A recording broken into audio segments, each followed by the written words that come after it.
Assalamualaikum warahmatullahi wabarakatuh. Jadi pelajaran kita pada pagi hari ini adalah tentang taat pada Allah dan taat pada Rasulnya. Jadi taat pada Allah, taat pada Rasul itu sesuai dengan pada ayat Al-Quran yang berbunyi uti Allah, uti Rasul wa ulil amri. Taat pada Allah, taat pada Rasul, dan taat pada pemimpinnya. Dan hadis Rasulullah SAW yang berbunyi man tamassaka bisunnati inda fasadi falahu ajru medis syahid.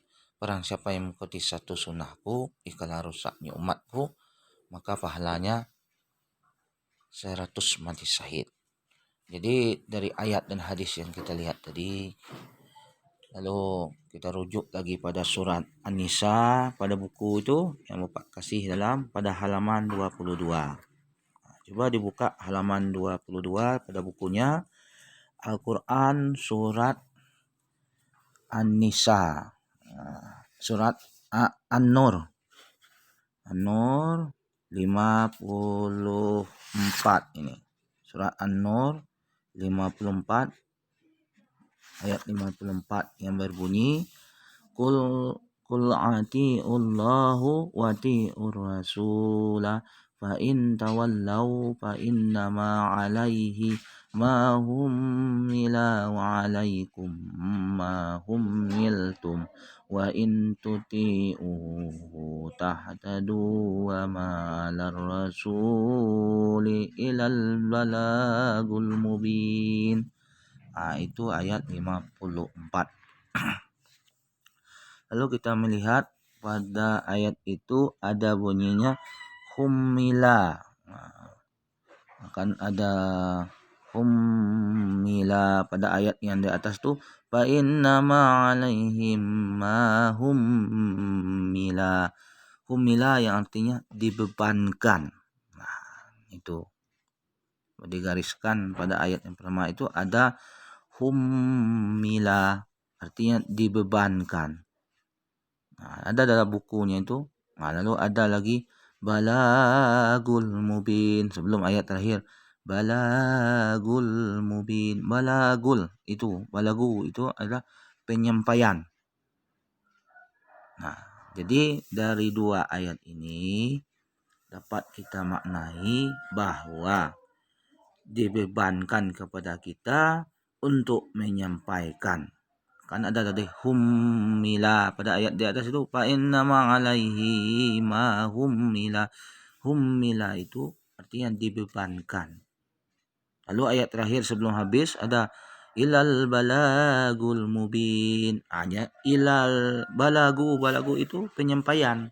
Arti dibebankan kepada kita untuk menyampaikan. Humila artinya dibebankan, balagu itu menyampaikan. Berarti dibebankan kepada kita untuk menyampaikan. Balihu ani walau ayah. Berarti beban kepada kita walaupun satu ayat. Kita berdakwah pada orang, mengajak kepada amar makruh nahi mungkar, mengajak kepada kebaikan, mencegah kepada keburukan.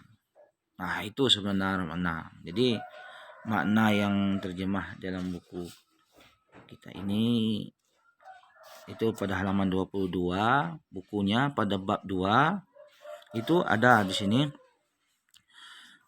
Katakanlah. Itu terjemahannya. Taat kepada Allah dan taat kepada Rasul. Dan jika kamu berpaling maka sesungguhnya kewajiban Rasul itu adalah apa yang dibebankan kepadanya. Dan kewajiban kamu sekalian adalah semata-mata apa yang dibebankan kepadamu. Dan jika kamu taat kepadanya, niscaya kamu mendapat petunjuk. Dan tidak lain kewajiban Rasul itu melainkan menyampaikan amanah Allah dengan terang. Di sini sudah jelaskan bahwa tugas Rasulullah itu hanya menyampaikan. Dan kita amanat Allah apa? Menyuruh manusia itu mengikuti daripada sunnah yang diajarkan oleh Rasulullah Sallallahu Alaihi Wasallam. Jadi kalau selain daripada sunnah Rasulullah Sallallahu Alaihi Wasallam itu tidak wajib kita mengikutinya. Apalagi yang tidak sesuai dengan tuntunan yang diajarkan, yang diperintahkan oleh Allah Subhanahu wa taala. Sampai sini jelas semua ya. Halaman 23 itu ada jelaskan keterangan pada kita itu merujuk kita harus memiliki sikap yang taat, patuh terhadap perintah yang diperintahkan oleh Allah Subhanahu wa taala.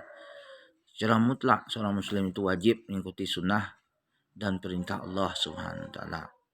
Itu dalam mentaati keduanya tidak bersyarat dan batasan apapun serta wajib di sana tanpa keraguan sedikit pun.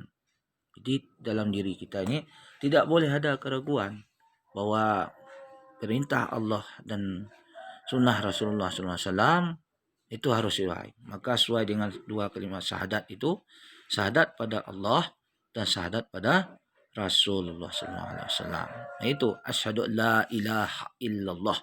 Aku bersaksi tiada Tuhan selain Allah dan bahwa Nabi Muhammad adalah utusan Allah. Memang kedua syahadat, ada syahadatullah dan syahadatul Rasul. Jadi kalau kita sudah bersyahadat masuk Islam itu kita hari-hari membaca at-tahiyat, asyhadu an la ilaha illallah wa asyhadu anna rasulullah, itu tidak boleh ada keraguan, harus wajib dilaksanakan tanpa keraguan sedikit pun. Mengapa Pak? But di sana sudah jelas, ayat sudah menjelaskan kuntum khairumati urijal nas ta'muruna bil makruh wa yanhau 'anil munkar wa tu'minu billah. Engkau sebagai khalifah di atas muka bumi ini untuk mengajak kepada kebaikan, mencegah kepada keburukan. Wa tu'minu billah, hanya beriman kepada Allah. Jadi kalau kita beriman kepada Allah itu, kata Allah itu, intan surullah yang surkum yasbit aqdamakum. Itu ayat Quran yang lain.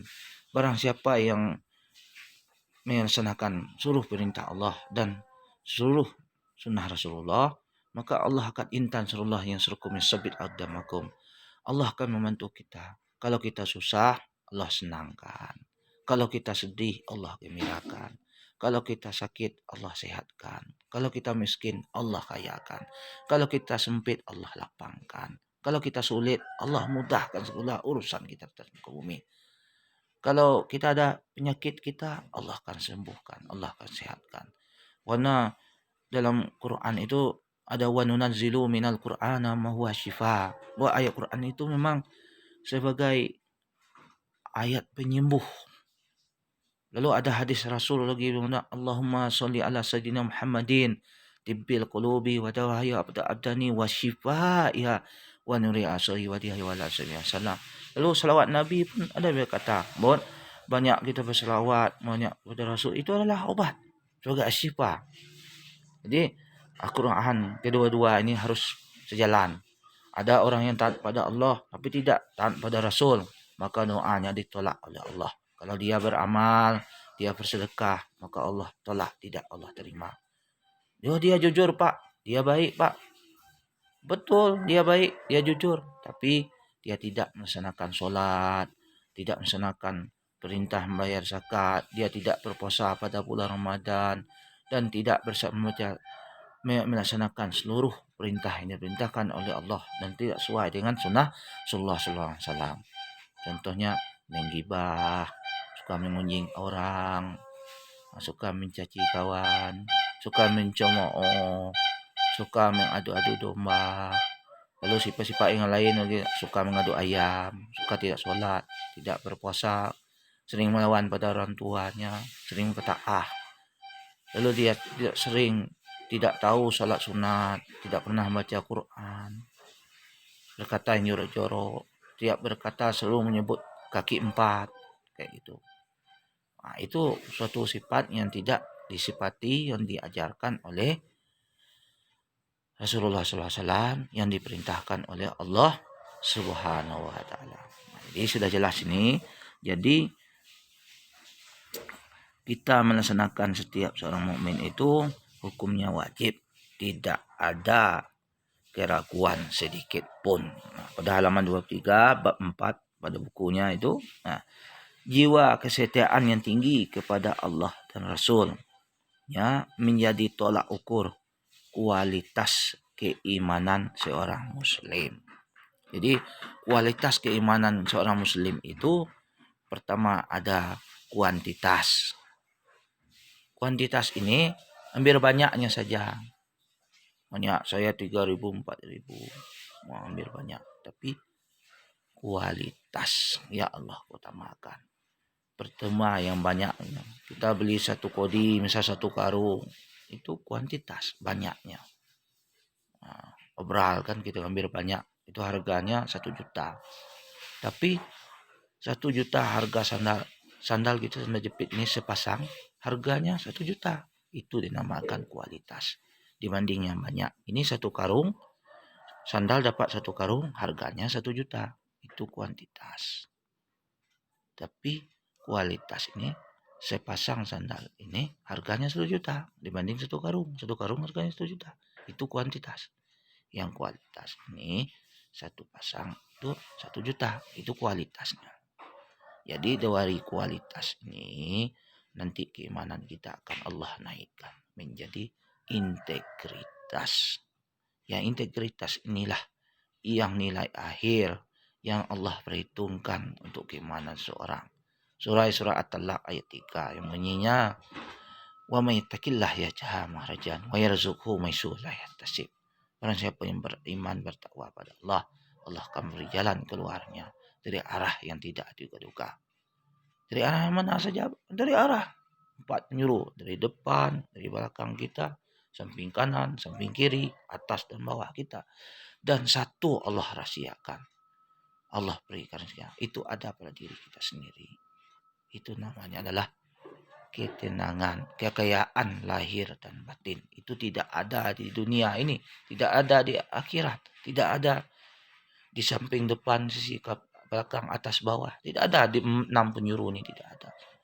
Hanya ada di dalam diri kita sendiri. Itu kekayaan yang hakiki yang Allah beri kepada kita.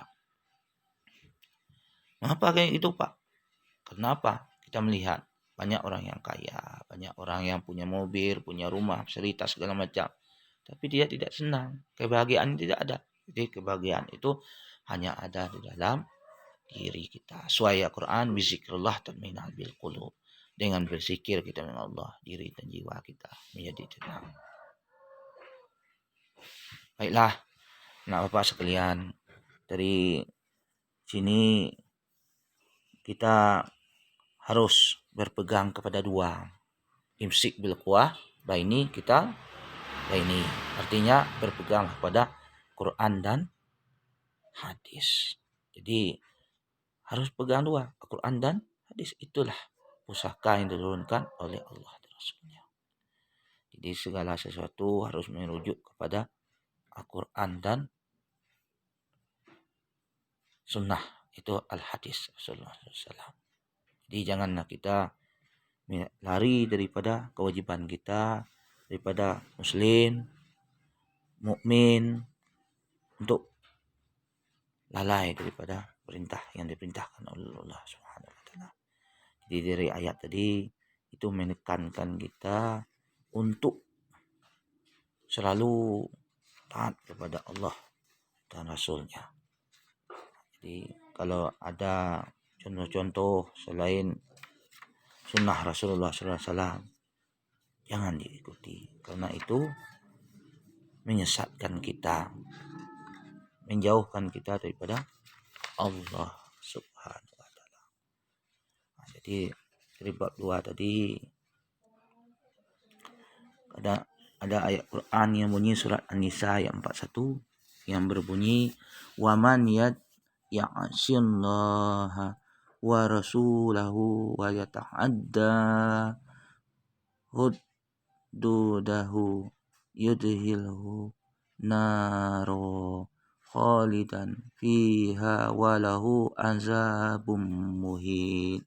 Itu ayat 14 yang bunyi, dan barang siapa yang mendurhakai Allah dan Rasulnya dan melanggar ketentuan-ketentuannya, niscaya Allah memasukkannya ke dalam api neraka, sedangkan ia kekal di dalamnya, dan baginya siksa yang menghinakannya. Itu surat Al-Quran, dalam Quran surat An-Nisa ayat 41. Di sini sudah Allah jelaskan, siapa yang menukrai Allah dan Rasulnya dan melanggar seluruh ketentuannya, niscaya Allah memasukkannya ke dalam api neraka. Itu nar. Api neraka ini siksaan terakhir bagi manusia, makhluknya, jin, seluruh ciptaan Allah SWT yang melanggar. Itulah neraka, api neraka. Sedangkan kita kekal ia di dalamnya. Jadi tidak bisa kita keluar lagi di dalamnya. Tidak bisa minta tolong mak, bapak, kakak, mantan, nino, minta tolong. Tidak bisa. Dan baginya sesaan yang hina. Jadi sudah kita mati, dihidupkan lagi Allah. Kita mati, susah sampai akhir kita Allah tetapkan sudah dan Tuhannya. Jadi kita kekal di dalamnya. Nah, itu sesaan. Jadi kesimpulan dari materi kita hari ini adalah taat pada Allah dan Rasulnya. Itu dapat kita simpulkan pada Allah, pertama Allah Subhanahu wa taala dan Rasulnya merupakan objek utama ketundukan bagi orang-orang yang mengimaninya. Dua, mentaati keduanya bersifat pasti dan absolut. Nah, tidak berubah-ubah. Tidak boleh ada keraguan sedikit pun. Yang ketiga, Rasulullah SAW tidak ditugaskan untuk memaksa umatnya mematuhi Allah dan Rasulnya. Jadi memang tidak ada paksaan dalam Islam. La ikrah fid-din. La ikrah fid-din ini dalam segi Islam tidak paksaan. Begitu juga Rasulullah. Tidak ada Rasulullah memaksa kita kita mau ikut umat siapa, umat Nabi Musa, Nabi Isa. Tapi di akhir zaman seluruh nabi dan rasul ingin jadi umat Nabi Muhammad SAW. Nah, termasuk kita, umat akhir zaman ini, umat yang amat dibangga-bangga oleh Allah SWT. Kita ini kecil-kecil, mungil, tapi cabai rawit. Nah, amat disenangi oleh Allah karena umat Muhammad. Nah, umat Nabi Idris, Nabi Soleh, Nabi sebelumnya ingin jadi umat Nabi Muhammad SAW. Karena Nabi Muhammad adalah Nabi yang pertama serta Nabi yang terakhir. Sebelum ada Adam, Allah ciptakan. Nah, hakikatnya sudah ada Nabi Muhammad SAW. Nah, usahlah kaji kita ke sana. Karena di sana itu nanti kamu kelas 3 itu kamu mencari namanya ada ilmu kalam, ilmu filsafat. Nanti sampai di sana. Ya. Lalu yang keempat, kesimpulan kajian kita pagi ini adalah adapun mematuhi perintah kepada selain Allah dan Rasulnya atau para pemimpin, seorang mukmin harus bijaksana. Mereka harus memiliki dua syarat. Pertama, dua syarat seorang pemimpin. Pemimpinnya harus mentaati Allah dan Rasulnya. Siapa Rasul kita? Nabi Muhammad SAW. Siapa Tuhan kita? Allah Subhanahu wa Ta'ala. Yang kedua, patuh hanya dalam perintah kebaikan, bukan perintah untuk mengingkari Allah dan Rasulnya. Nah, jadi hanya kita patuh hanya kepada perintah untuk kepada Allah dan Rasulnya. Selain itu jangan ikuti. Yang kelima, setiap ketaatan seorang mukmin dipenuhi ujian. Jadi kita ingin taat pada Allah ini, Allah uji kita. Ujian dan cobaan. Apa betul mereka ini taat padaku, kata Allah? Apa memang sungguh-sungguh mengikuti sunnah Rasulullah SAW? Jadi ada ujian dan cobaan. Mengapa ada ujian dan cobaan, biar? Karena itu untuk menambah keyakinan kita kepada Allah Subhanahu wa taala. Seperti Nabi Ibrahim dulu. Ya Allah, supaya hamba ini bertambah yakin kepada Engkau ya Allah. Lalu kata Allah, Ibrahim, engkau belum yakin aku nyata. Maka ambillah burung. Lalu burung ini diletakkan di tempat nyuruh kakinya, kepalanya, badannya dipisahkan. So, di bukit itu. Maka dengan izin Allah, bukit tersinah waktu itu, izin Allah, maka burungnya hidup kembali terbang lagi. Nah, lalu maka Nabi Ibrahim kata, Astaghfirullah ya Allah. Aku mengakui dan meyakini bahwa Engkau itu nyata ya Allah. Engkau itu ada ya Allah. Semenjak itu Nabi Ibrahim meyakini segala sesuatu itu memang Allah menciptakan. Itu kisah dalam kisah Nabi Ibrahim. Kak saja ya, pada Nabi Ibrahim ingin bertemu dengan Allah SWT. Lalu burung itu dibelah, pisah sayap kanan, sayap kiri, kaki kanan, kaki kiri, dipisah semua, dipencar-pencarnya, dimutilasi kata kita sekarang.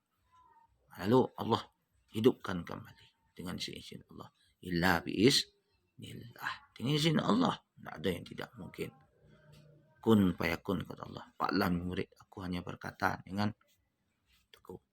Fa'lam yurid kata Allah. Jadi maka jadi. Tidak ada yang nak jadi. Nah, lalu yang keenam, bila menemukan kesulitan atau perselisihan pendapat, jalan keluar terbaik ialah kembali kepada Al-Quran dan hadis. Apabila kita ada perbedaan bentuk pendapat kita, apalagi masalah mazhab yang 4 itu, nah, Hanafi, Syafi'i, Maliki, Hambali, mazhab kita di Indonesia keempat, banyak mazhab. Berbeda pendapat kita mengenai itu. Apa perbedaannya? Ya, kadang-kadang ada yang pakai kunut, ada yang tidak kunut, ada yang baca bismillah secara sir, ada yang terang-terangan baca bismillahnya. Lalu ada yang pakai sholat sunat, sholat wajibnya, sholat fardunya. Lalu ada yang tidak sunat, ada yang langsung witir, ada yang tidak pakai witir. Nah, itu perbedaan di dalam bentuk keragaman di dalam umat Islam ini. Nah, itu. Jadi kembali merujuk kepada Quran dan hadis Rasulullah. Nah, jadi kalau hal-hal yang bentuknya berdebat, hendaknya kita bertanya kepada yang ahlinya. Kalau kita tidak tahu, maka hendaknya kita hindari hal-hal demikian. Ya, mungkin itu saja yang dapat jelas pada pagi hari ini, yaitu taat pada Allah, taat pada Rasul. Nah, itu kata Allah itu intan surullah yang surkum sabit tamakum. Barang siapa membantu agama Allah, Allah akan membantunya. Nah, jadi kita membantu Allah dan Rasulnya dalam menyiarkan Islam ini. Bagaimana cara mengamalkannya, Pak? Kita membaca Quran, lalu kita banyak sholat fardu maupun sholat sunnah. Harus kita mengetahui sholat duha itu apa, sholat fajar apa, isra itu apa, Pak. Nah, lalu sholat awabin itu apa, sholat tahajud apa. Lagi kita seorang muslim. Nah, jadi itu cara. Lalu kita berdakwah, kita mengajarkan kepada orang yang umurnya kecil dari kita, adik kita berkata yang baik-baik. Lalu kita mengajarkan kepada kakak kita, tata cara sifat-sifat kita, akhlak kita, budi pekerti. Itu cara mengajar mereka, tidak dengan kata-kata, tapi melainkan dengan akal atau perbuatan kita. Pada orang tua kita, mana cara kita mengajarkan? Dengan cara kita berkata yang baik. Lalu dengan demikian maka Allah turunkan inayah dan kenyah pada kita, sakinah dan mawaddah pada kita, hidayah, taufik dan hidayah pada kita. Ya, kita ambil saja hikmah dari pembelajaran kita pagi ini, bahwa segala sesuatu itu bentuk ingin kaya, ingin bahagia, ingin damai, ingin tentram, ingin tenang, semuanya adalah ada di dalam Al-Quran dan Sunnah Rasulullah SAW. Assalamualaikum warahmatullahi wabarakatuh.